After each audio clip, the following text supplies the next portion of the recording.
friends, welcome back. It is your girl Kay. To all of you that are new, then welcome. I'm kind of gonna try to get right into this video. I would love if you are new, if you would go ahead and subscribe, leave us a comment, leave us a like. Let me know what you guys thought about this video. I appreciate all of the support, and I'm gonna really jump right into it. In my most recent vlog, I explained that we are about to go on a family trip to Disney World in Florida. So this trip is gonna be a little different than my Disney trip was last year, because last year it was just myself along with one of my homegirls, and we didn't really do that much initial planning because we just kind of went with the flow, and we didn't really have to do that much planning. If y'all hear thumping upstairs, Jersey is upstairs playing in her room. Jersey is my daughter. She's upstairs playing in her room, so she's a little loud right now. But this time it is a family vacation, so it is me, Tony, who is my boyfriend, our daughter Jersey, my mother, and my brother. So we have a party of 5 heading to Disney this year here within the next few months. So this did require a little bit more planning than my trip did last year. So I just want to kind of talk to you guys and give you guys my tips on how to maximize your trip, how to make the most out of your time, still enjoy your time, and save your coin, okay? Because this is a household where we budget. So making sure that this trip was within our financial means, especially with other large financial obligations we have right now, was very, very important to us. And I just want to make a disclaimer, all these opinions are just my opinions. If you would feel more comfortable getting a travel agent, letting the travel agent do everything for you, then that is great. I am a natural planner. I am an organizer. So I like to do this type of stuff. So to me, this was fun to be able to plan this trip and get everything that we needed in order. So I'm gonna split this up within sections, okay? So I'm gonna talk about accommodations first, then I'm gonna talk about tickets, and then I'm gonna end up talking about just some new things that Disney has going on. Hopefully y'all can take something from this and apply it to your own trip, your own family, and I hope that it's beneficial for you guys as well. Disney has changed a whole lot, okay? So I'm just gonna start off with accommodations. And before I start, I don't need anybody asking why I'm taking my young child to Disney, okay? This is our child, this is our money. And the first thing I'm gonna get on is she is free. She is gonna have the memories to look back on. She's gonna enjoy it in the moment, and that's really what's important to me. So don't come for me about what I'm doing for my kid, okay? So there are a ton of options when it comes to accommodations in Orlando. You can do Airbnb, you got hotels, you got stand on site, you got the Universal hotels, all of these options available for you. The first thing I looked at was how much it was going to be for us to stay on site at one of the Disney resorts. Now, my goal was to be able to get the most we could out of this trip without overspending, because Disney is expensive. People always say, oh, you can go to the Caribbean or wherever else for the same price or less. It's absolutely true. Absolutely true. My parents took me and my brother to Cancun when we were younger because it was cheaper than Disney, and we got a dope experience at the end of the day. But Disney is expensive. It requires budgeting if you are a middle-class family, or you are a family that can't just get up and go on a whim, you know, to vacate on vacation whenever you want. It requires budgeting, it requires planning. So for us, I first spoke with a travel agent, and then I looked to see what I could find on my own. So travel agent can kind of bundle your stuff together. So they can do your Disney resort, they can do your park tickets, they sometimes can do flights and all of that stuff. So there, like I said, we have a party of 5, meaning we need proper or appropriate accommodations for 5 people. A lot of the Disney resorts, they have 2 beds, and that's really it. 2 beds and a bathroom. And for us, we have adults that need their own space, okay? So us staying on a Disney property would have resulted in us essentially having to purchase more than 1 room or whatever, because Disney does not have a whole lot of suites and stuff. And if they do, I ain't even look, because them prices were probably way out of my budget anyway. So we were looking at over $3,000 for accommodations, because we would have needed more than 1 room. And to me, that's just outrageous, especially because what you get for it, to me, doesn't match up. the Disney resorts, they don't have many fridges and microwaves and all of this stuff in the rooms. It's literally a room with 2 beds, a TV, dresser, bathroom. To me, way overpriced. I mean, I'm just be real with you. To me, it's just way overpriced. So we started looking into other options.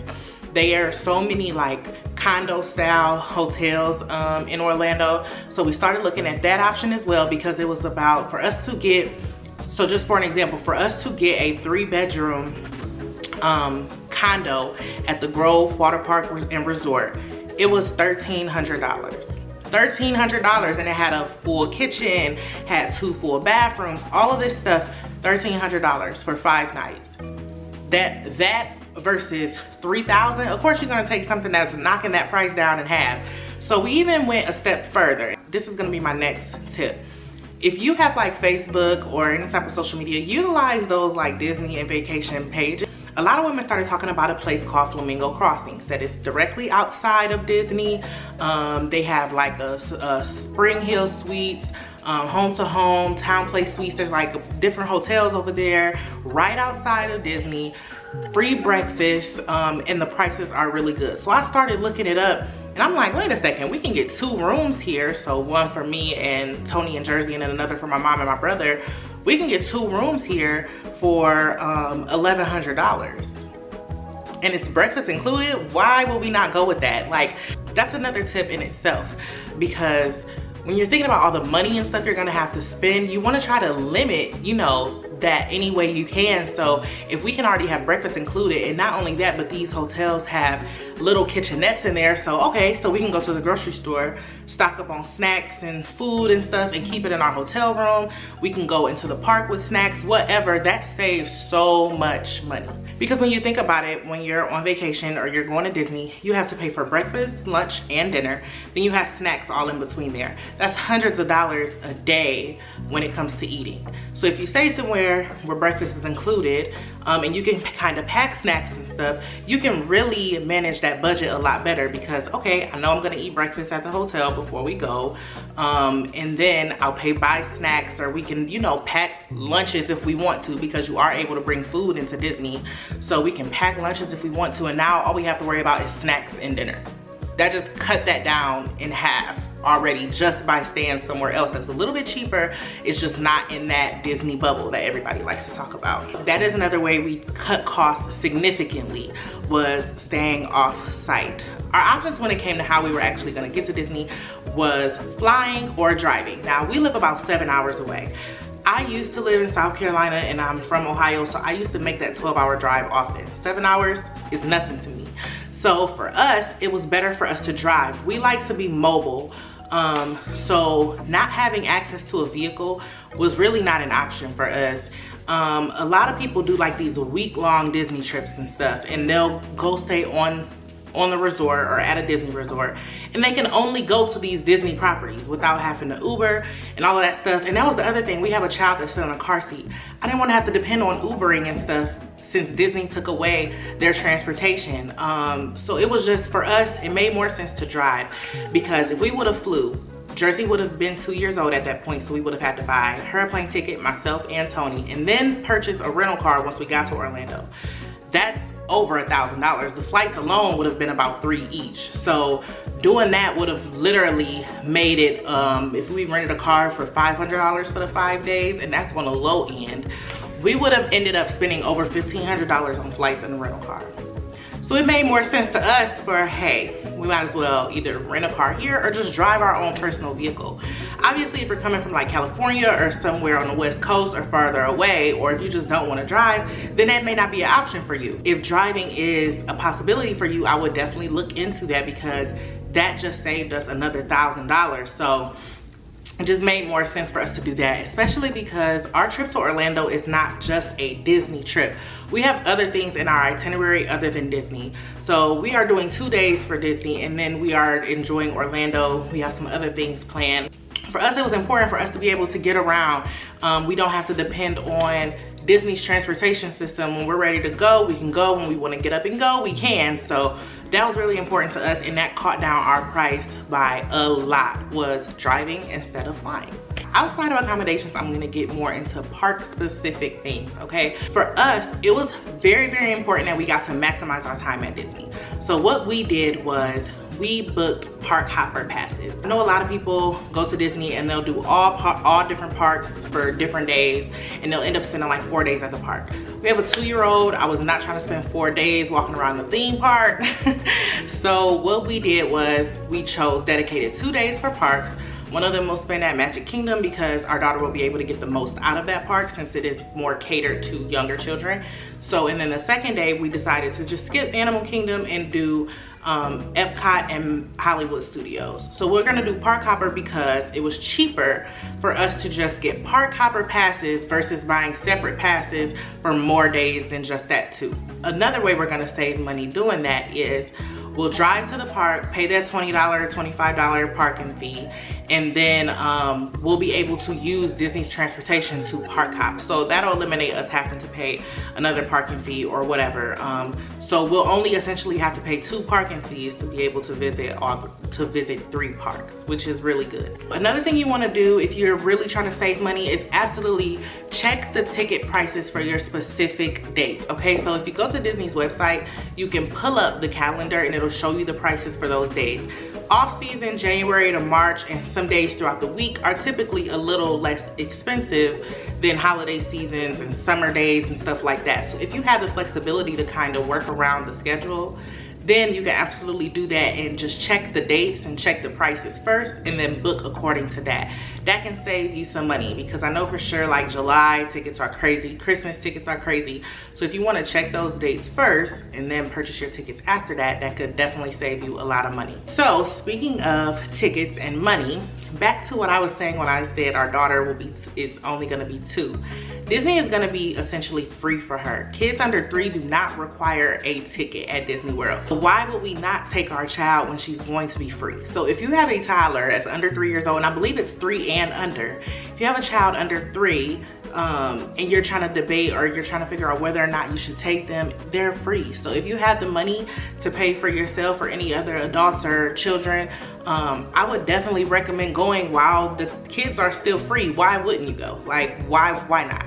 The other tip I want to give is being realistic about your budget. I overestimate everything. I overestimate dinner, I overestimate gas, I overestimate parking. Like, even though parking has a set fee, I overestimate it because you really want to be realistic. I can sit here and say, okay, we're only each gonna eat 1 snack at Disney. I eat more than 1 snack in my own kitchen. So why am I gonna go to Disney and only eat 1 snack? You have to be really realistic when you're setting your budget. For us, there were certain things that we were trying to figure out if we wanted to add into the budget. Character dining being one of them. When you have small children, sometimes you wanna do character dining. If this is something that you know that you wanna do that needs to be in your budget, look at all of the different options. Character dining for dinner is a lot more expensive than character dining is for breakfast. So maybe you make that an option instead. You just really have to be realistic about where you're putting your money, and if something is very important to you, making sure that you're putting it into your budget in a way that works for you. So another thing is using gift cards. Duh, why not? Jersey has gotten gift cards for her birthday from last year. She got a gift card for Christmas, Disney gift cards, because we knew that we were planning this trip. So you can use these Disney gift cards all over Disney. Disney Springs, you can use it in the parks. So for us, we was like, okay, we can do that because that'll eliminate us having to spend cash while we are actually there. So using those gift cards, I know a lot of people talk about they buy a gift card whenever they get paid or whatever works for you, so you don't have to come off that large bag while you're at Disney. Whatever works for you, just figure out a way to make that work. Gift cards, I feel like, were really, really good for us. I actually have to go buy 2 more because I really just want, I would much rather us be able to just use those gift cards while we're at Disney and not really have to worry about it. And a lot of times when you use these gift cards, you buy them from like Sam's Club and Costco and Target and stuff, you get like different rewards for that. So I know at Sam's Club you get like $5 off of a certain amount, so you're kind of getting a little bit of free money put in there sometimes too. So I would definitely look into gift cards as an option. So the other thing I want to talk on is buying things online, doing your research before you actually get there. Things that are super popular with Disney. We're talking about the Mickey ears and stuff like that. There are so many places around Orlando where you can go buy these things for the low versus going to go buy them from Disney Springs.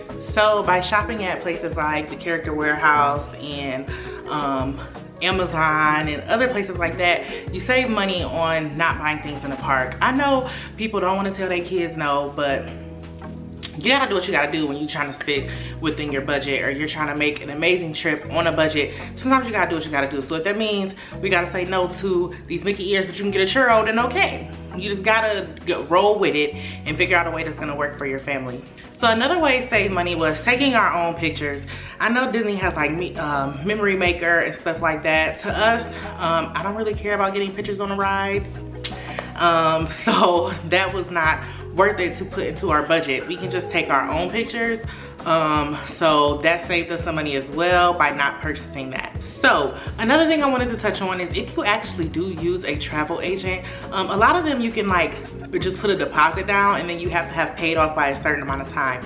That can help. So if you're trying to book a trip a year from now, you can kind of pay on it monthly or whatever the case is, but you don't have to come up with that money all up front, which can really help, because those park tickets can be kind of expensive, and if you don't have the money to pay for it all initially, then that could definitely be an option for you, is to actually just use a travel agent or use some type of system where you can pay on it each month. All right, and so the biggest thing I wanted to touch on was these new systems that Disney has in place. If you had went to Disney before COVID and everything happened, then you would know that Disney had like fast passes and different things that you could utilize at the park, so you wouldn't have to deal with like the long wait times and stuff. Disney now has what they call Genie Plus. They have like Genie Plus, which is also Lightning Lane, and then you have the individual Lightning Lanes. If you want to watch videos that go into detail about these systems, there are a ton of them on YouTube now. I don't want to go into great detail about them just because this isn't what this video is about. But basically, Genie Plus is a system that you can pay for. It is $15 a day per person. You can pay for it. You kind of reserve rides. So you go in there and you can reserve these open time slots for rides. You can also just wait in the standby lines if you want, but they typically are longer, so that is why Genie Plus is used as more of a fast pass, because you don't wait in the standby line, you just show up at your ride time and you wait a few minutes to get on.